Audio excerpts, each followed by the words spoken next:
జీవితంలోని ప్రతి క్షణము నిర్ణయాల మీదే ఆధారపడి ఉంటుంది. ప్రతి ఒక్క అడుగులోనూ రెండవ అడుగు గురించిన నిర్ణయం తీసుకోవలసి వస్తుంది. ఇక నిర్ణయం తన ప్రభావాన్ని వదిలే వెళ్తుంది.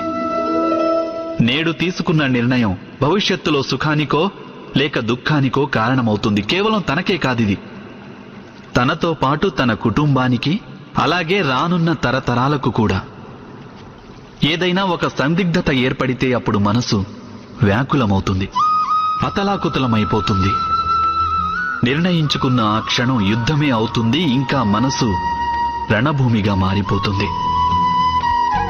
సాధారణంగా నిర్ణయాలు మనం సందిగ్ధతను నశింపజేయడానికి కాక కేవలం మనసును శాంతింపజేయడానికే తీసుకుంటాం. అన్నట్టు ఎవరైనా పరిగెడుతూ భోజనం చేయగలరా?